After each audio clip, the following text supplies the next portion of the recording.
about South-South cooperation. Yeah. And okay, so it's modest, there is a lot of funding, it is the arm's length principle. What else, Johan? Yes, no, I agree with Jesper's points, and they partly overlap mine. No surprise, of course, since we are working in the same field with the same approach. I would say that, I mean, the question that is asked, what makes the Nordic media development support different from others? I think that's for others to say, probably. What we can say is what characterizes the Nordic media development support, and then the comparison has to be made by others than ourselves, I suppose. But I agree, it's a right. I mean, the way I know it from my 15 years in this field is that it's a very strongly rights-based approach from the donors, the donors I worked with, Norway, Denmark, and Sweden. That they truly believe in the values of free, independent and professional media as an end in itself. And they see the value of this from a rights-based approach. And they see the value of having a professional media in operation in any country for a lot of other issues as well. But they definitely have a rights-based approach. And I think that's beautiful. And it works very well, it resonates very well when you meet with partners in the field. Because this is the profession that they represent and this is what they believe in. And with this comes what Jesper calls the arm's length principle, which I have chosen to call a non-political media development support. Because if I should make one comparison, there is a lot of political media development support still in operation, and I think it's even partly on the increase. Yes. And this could complicate the work in the field when media development support becomes also very politicized support, because that could actually counter the values of freedom, independence, and professionalism that we say we want to support. Apart from these two features, I would also say that the way I have got to know Nordic media development support, it's characterized by patience. By understanding that patience is the key to paradise, as they say in some parts of the world. That it takes time, as with all soft development support that you give, that is not drilling wells or building roads. It takes time. It's not a process that you can control. So you need to be patient if you want to be engaged, and which also means that you have a long-term approach, which I have found very rewarding to work with with Nordic funding, because they have a long-term approach to what they want to achieve, which resonates well with our organizations. There is a focus on partnership.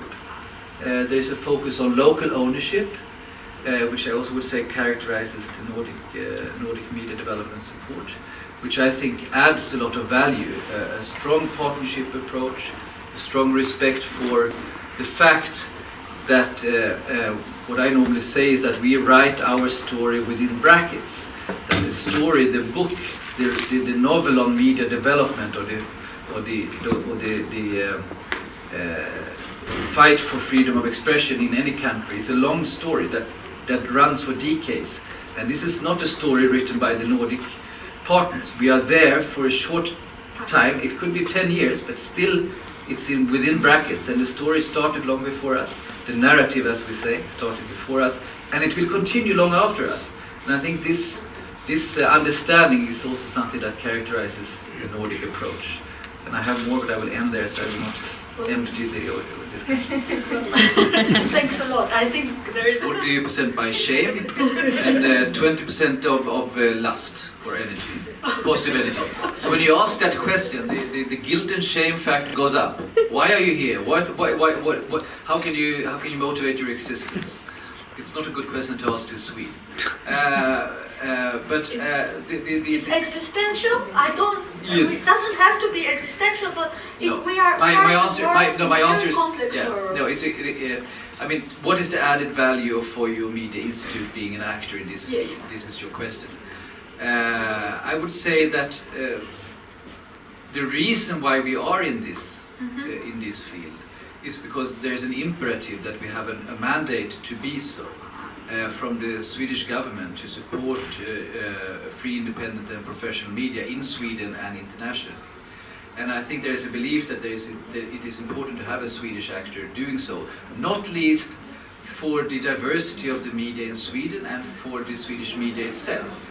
That this is an important ingredient, that something is brought back as well to Sweden. I think that is one of the reasons why we do this. But if you would ask us, really, and I think it goes for a lot of media development organizations, it's a bit like, of course we have some added value that we believe in, that we're doing a good job, etc., etc. But your question is actually, if I can be a bit obstructing here, it's a bit like asking Mercedes why they are building cars since there's a BMW around. Or Tesla. Or Volvo, or Saab is no longer. So it's a matter of, yes, there are many actors, and I think what Jesper said, what I have seen happening over the last 7-8 years at least, is that there is a convergence among the media development organizations. There is an understanding that we need to work much closer together to be effective. And when I started 15 years ago, if you came to a new context, a new country, you would find a number of isolated projects and with very little communication between the projects. And now there's a huge difference, and a lot of the thanks goes to Jesper and to IMS for what they introduced. But I think the others, like including my organization, we have realized that this is what we need to do. So I think that's a big change. But I think there's a lot of actors, and that's the way it is. So it's again